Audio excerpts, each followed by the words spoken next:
paano mapasama?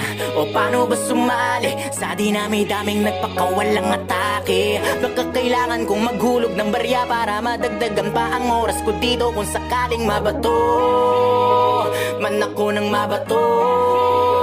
Pag sinabi ko na ititigil ko na to, set up yun para sa'yo, parang Massacre 44, mama sa pano. Bang, kamusta? Balita ko, kapos na yung bawat tira na pahaging saan na napunta. Inaabangan ko pa naman parang ambagan sa inuman. Ako yung madalas na pulutan sa kwentuhan, hindi ba naubos yan? Pero kahit na ganoon, sinasanay ko aking sarili. Ganyan talaga pag mabait ka, lahat ay nawiwili. Kaya dapat pinipili, pag-isipan na mabuti. Walang masama na kumilatis kaysa sa huli kang magsisi.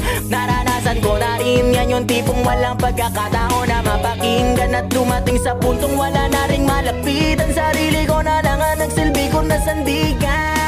Kaya walang may karapatan para sabihin sa'kin na itigil ko na yan. Sasabihin nyo wala akong pakialam dahil nasimulan ko to nung panahong wala kayo, alam nyo yan. Di ko na kailangan pa na paliwanagan, wala na akong magagawa kung saraduhin nyo isipan. Di ko kailangan na ipilit ang sarili ko para sa inyo. Marami na kinaya ko na ako lang pumasan. Di ko pinili na lagi na mapadagan. Di ako nasanay sa maling katuwiran, kaya lumakas aking paninindigan na dapat ipanalo ko lahat ng laban. Ganon ako mag-isip, iniwas ako na magpahagit. Mas ginusto magkulong sa silid kaysa sa mundo puno na inggit. Teka baka pwedeng baliin natin to.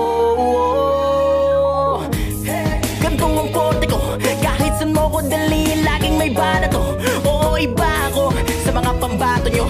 Di ako nagyayabang, kaya kong patunayan kung hanggang saan ang kaya kong gawin. Malabong paningin, pero malinaw ang hangaring naisabutin. Mithiin ng pakpak ko para akin liparin, hanggang sa masagot yung katanungan na paano mapasama?